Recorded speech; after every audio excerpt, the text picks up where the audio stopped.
મોહમ્મદ બિન કાસિમની ચઢાઈ, મોહમ્મદ ગોરીનું પૃથ્વીરાજ પર આક્રમણ અને છેલ્લે છેલ્લે આ અંગ્રેજો. દરેક વખતે આપણા જ ભાઈઓની ભૂલોનો ભોગ બનવું પડ્યું છે આ ભારતને. ભારતીય પ્રજામાં જાતિ ભેદ અને પંથ ભેદ આ જૂના શત્રુઓ તો હતા જ, પરંતુ એમાં હવે પક્ષોના નામે નવા શત્રુઓનો ઉમેરો થયો છે. જો બધા જ રાજકીય પક્ષો પોતાના મતને રાષ્ટ્રના હિત કરતા વધુ શ્રેષ્ઠ સમજશે તો ભારતની સ્વતંત્રતા ફરી એક વખત જોખમાતા વાર નહીં લાગે અને કદાચ એક કાયમના માટે જોખમાશે. આપણે આપણા શરીરમાં લોહીનું છેલ્લું બિંદુ પણ જ્યાં સુધી છે ત્યાં સુધી આપણી સ્વતંત્રતાનું રક્ષણ કરવું જોઈએ. રાષ્ટ્ર પહેલા છે, પક્ષ પછી આવે છે. આપણે પ્રથમ પણ ભારતીય છીએ, અંતે પણ ભારતીય છીએ.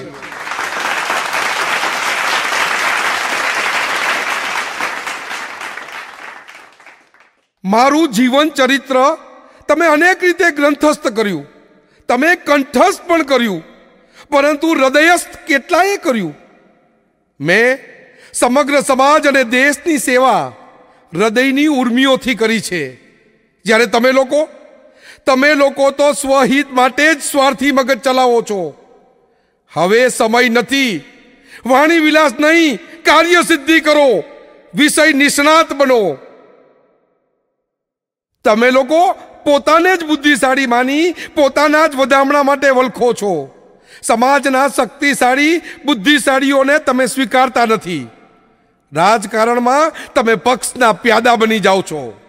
નોકરી મળે તો તમે સંતોષ માની પરિવારમાં પડ્યા રહો છો ને સંકટ સમયે મેદાન છોડીને ભાગો છો. ખરેખર તો આપણે શક્તિશાળી પ્રજા છીએ જેના પ્રત્યક્ષ પુરાવા પડ્યા છે. ગામે ગામના ખેતરોમાં, કુવાઓમાં આપણા જ પરસેવાના ટીપા પડ્યા છે. દેશના તમામ તળાવો ખોદવામાં આપણા જ લોહીના સિંચન થયા છે. દેશના તમામ રોડ રસ્તાઓ આપણા જ બાવડાના બળથી બન્યા છે. દેશના તમામ ઉદ્યોગો, ઇમારતોમાં આપણો જ શ્રમ ધરબાયેલો છે. છતાં આપણી અવિરત ઉપેક્ષા અને અવદશા કેમ? પિતાજી લશ્કરી છાવણીમાં સુબેદાર ને વળી કબીરપંથી હતા. તેથી બચપણથી જ મારામાં બહાદુરી, વફાદારી અને ખુમારીનું વાવેતર થયું છે. હું અનેક વખત અસ્પૃશ્યતાનો અને અપમાનનો ભોગ બન્યો છું, પરંતુ અડગ આત્મવિશ્વાસથી મેં અભ્યાસ કર્યો. મને હતોત્સાહ કરનારા પણ મળ્યા ને હિંમત આપનારા પણ મળ્યા. કૃષ્ણાજી અર્જુન કેળુસ્કરે બુદ્ધનું જીવન ચરિત્ર આપ્યું. ખુદાબક્ષ બહેરામજી ઈરાનીએ પર્શિયન ભાષા શીખવી ને વડોદરાના મહારાજા સયાજીરાવ ગાયકવાડે ઉચ્ચ અભ્યાસ માટે શિષ્યવૃત્તિ આપી. એ સમયે આપણને અભ્યાસ કરવાનો અધિકાર ન હોવા છતાં મેં સર્વશ્રેષ્ઠ શિક્ષણ મેળવ્યું.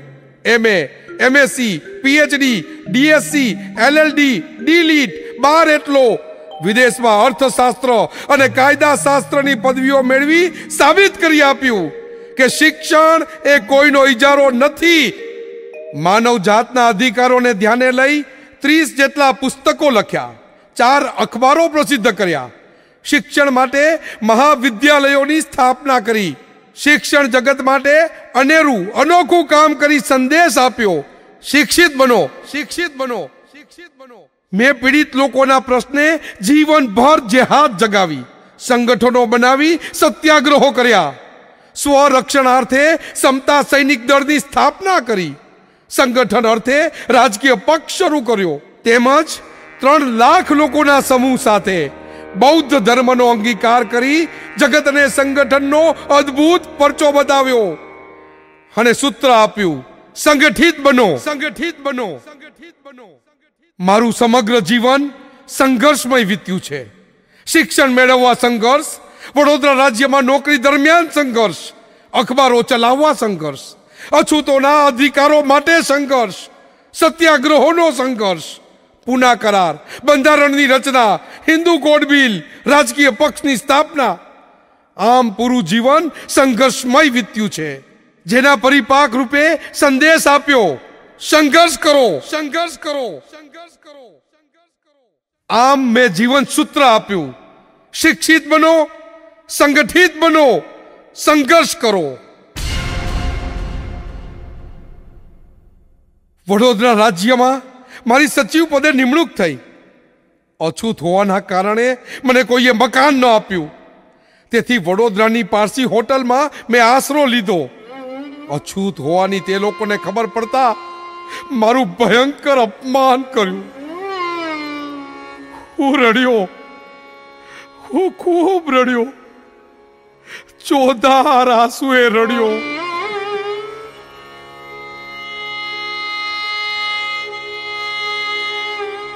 વિદેશમાં શિક્ષિત મારા જેવા ઉચ્ચ અધિકારીની પશુથી બદતર હાલત હોય તો મારા કરોડો અભણ અજ્ઞાની બાંધવોનું શું?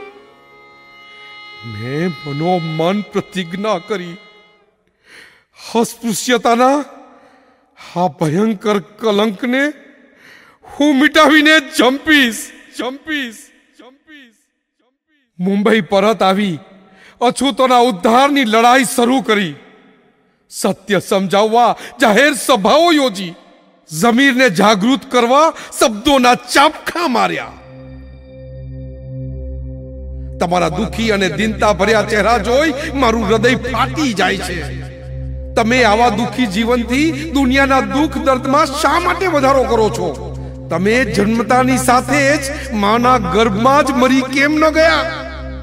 હજુએ જો તમે મરી જાઓ તો આ દુનિયા ઉપર તમારો ઉપકાર થશે. તમે જો જીવવા માંગતા જ હો તો જિંદા દિલીથી જીવો, નિર્ભય બની સંગઠિત થઈ સંઘર્ષ કરો ને માનવ અધિકાર મેળવો. સૌએ સાથે મળી સત્યાગ્રહોની શરૂઆત કરી. જાહેરમાં મહાડ ગામના ચૌદાર તળાવનું પાણી પીધું. નાસિકના કાલારામ મંદિરમાં પ્રવેશ કર્યો ને સંગઠન શક્તિનો પરચો બતાવ્યો. સમાજની વ્યથા કથા રજૂ કરવા બહિષ્કૃત ભારત પાક્ષિક શરૂ કર્યું. સાઉથ બોરો કમિશનમાં મેં ભારતના તમામ લોકોની જાતિ, ધર્મ કે પ્રાંતના ભેદભાવ વિના વ્યથા રજૂ કરી. સાયમન કમિશનમાં પણ આ બધાના હક અધિકારોની વાત કરી. ગોળમેજી પરિષદોમાં વંચિતોની વેદનાને વાચા આપી. અસ્પૃશ્ય સમાજની વસ્તી કરોડોની સંખ્યામાં છે. ભારતમાં દલિતો મુસલમાનોથી પણ અલગ છે. ભારતના કોઈ પણ વર્ગ કરતા તેનું અસ્તિત્વ જ અજીબ છે. એને આપેલા દરજ્જા હીન પ્રકારના અને અસ્પૃશ્ય છે, અન્યાયી અને અવર્ણનીય છે.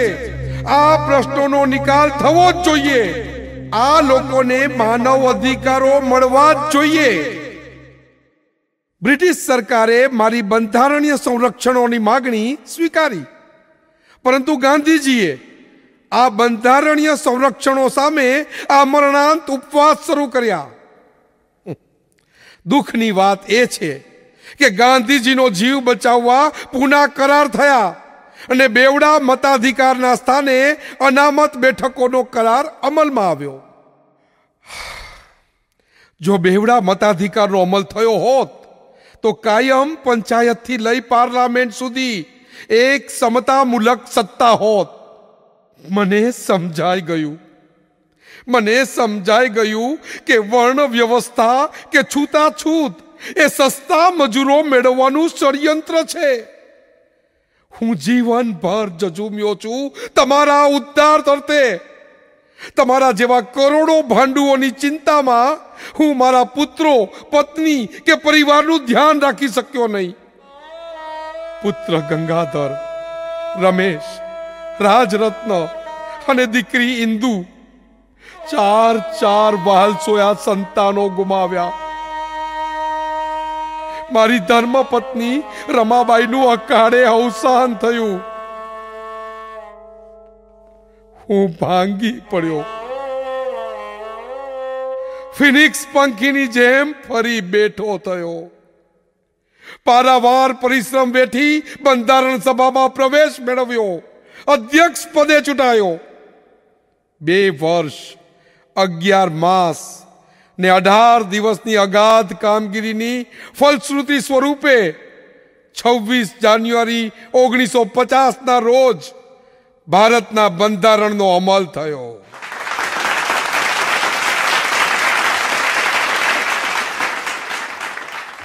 બંધારણ વાળો મારા કલેજાની કોટ, કાયદા વાળો મારા કલેજાની કોટ, આસમાની ઝંડા માથે બોલે જીણા મોર, ઓહો બોલે જીણા મોર, ઓહો બોલે જીણા મોર.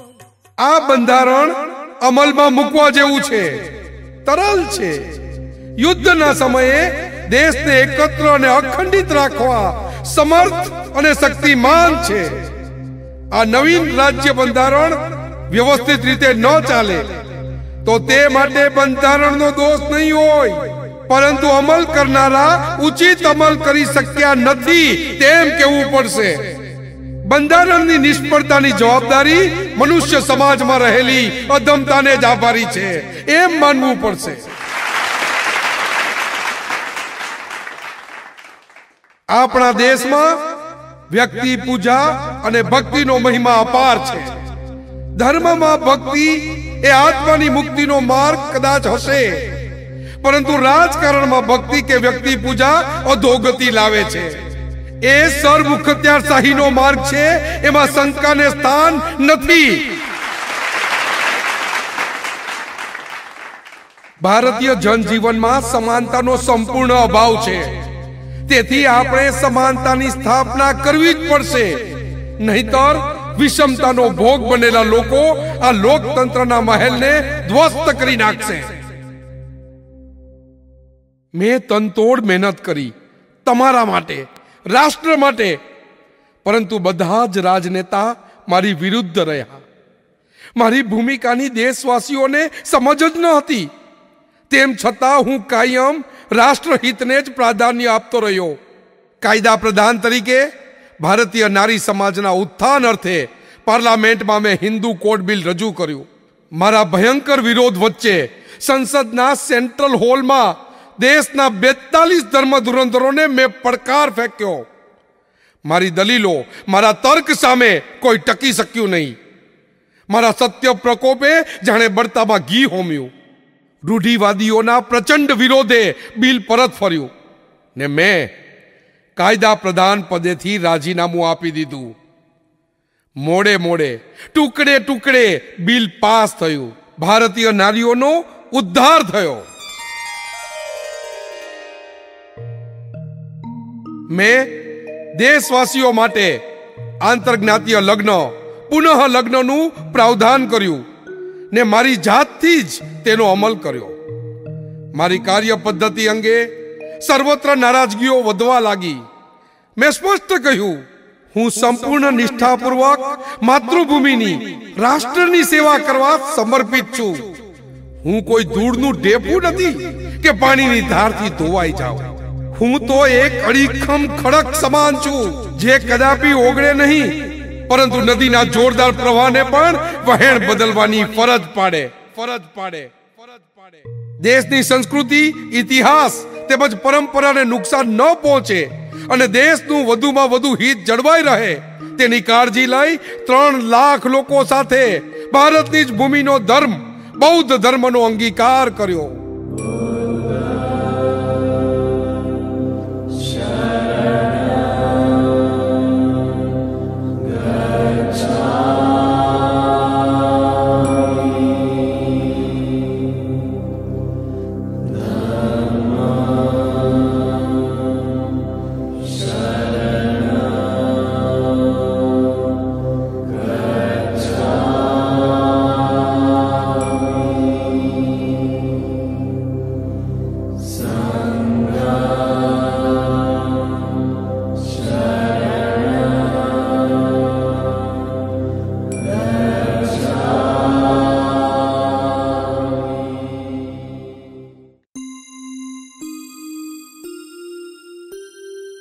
મેં તમને શિક્ષણ, અનામત અને સમાનતાના અધિકારો અપાવ્યા છે. એક મનુષ્ય જીવનમાં જેટલું કરી શકાય તે મેં કર્યું છે. હવે જવાબદારી તમારી છે. મહા મહેનતે હું જે વ્યવસ્થા પરિવર્તનનો આ રથ જ્યાં સુધી લાવ્યો છું તેને આગળ દબાવો. જો તેમ ન કરી શકો એમ હો તો હું જ્યાં સુધી લાવ્યો છું ત્યાંથી પાછળ તો હટવા જ ન દેશો. ઘડિયાળ ટક ટક ટકોરા મારી તમને સતત જગાડે છે, માટે સુખની સેજમાંથી જાગો, કર્મનિષ્ઠ અને કાર્ય નિષ્ણાત બનો. સમય તમારો જ છે. આપણે પ્રથમ પણ ભારતીય છીએ, અંતે પણ ભારતીય છીએ. સાધુ સાધુ સાધુ.